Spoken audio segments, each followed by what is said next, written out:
പീഡനത്തിന് ഇങ്ങനെ ഈ പീഡിപ്പിക്കുന്നവർക്ക് വേണ്ടി വാദിക്കുന്ന ഒരു പറ്റം നേതാക്കന്മാർ കോൺഗ്രസിലുള്ളതായിട്ട് തോന്നുന്നു. BJP പീഡിപ്പിക്കാൻ പോയിട്ടില്ല. അല്ല, ഞാൻ മറ്റു പാർട്ടികൾ ന്യായീകരിച്ചില്ല, ഞാൻ കോൺഗ്രസ് കാര്യമാണ് ചോദിക്കുന്നത്. മറ്റു പാർട്ടികളൊന്നും ഞാൻ ന്യായീകരിച്ചില്ല. ഇപ്പൊ രാഹുൽ മാങ്കൂട്ടവുമായി ബന്ധപ്പെട്ടുകൊണ്ട് രാഹുൽ മാങ്കൂട്ടത്തിന് ആദ്യമേ സംഘടനകളുടെ എല്ലാ ചുമതലകളും മാറ്റിയെടുത്തണമെന്ന് പറഞ്ഞില്ലേ? അതിനുശേഷമാണ് ഇദ്ദേഹം തന്നെ പാർട്ടിയിൽ പ്രവർത്തിച്ചപ്പോഴായിരുന്നു ഇദ്ദേഹം തന്നെ വോട്ട് ചെയ്യാൻ വേണ്ടിയിട്ട് അദ്ദേഹത്തെ സ്വീകരിക്കുന്ന ഒരു കാഴ്ച നമ്മൾ അറിയുന്നില്ലല്ലോ.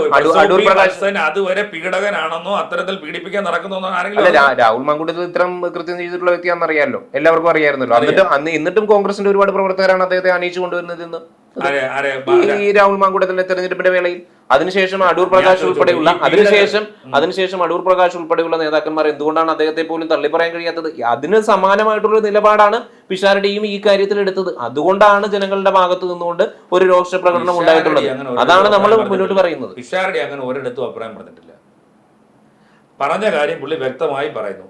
അത് അദ്ദേഹത്തിന്റെ അതായത് വ്യക്തിപരമായ കാര്യം.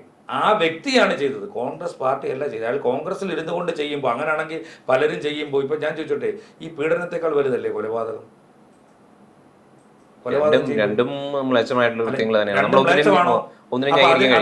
കൊലപാതകത്തെ ന്യായീകരിക്കുകയും ഇതിനെ മഹത്വവൽക്കരിക്കുകയും ചെയ്യുന്ന നിലപാടാണ് പീഡനത്തിന്റെ വിഷയം. പീഡനത്തിന്റെ വിഷയം. നിങ്ങൾ ഈ പീഡകർക്കൊക്കെ ഇവിടെ കിട്ടുന്ന സാധനങ്ങൾ എന്താ?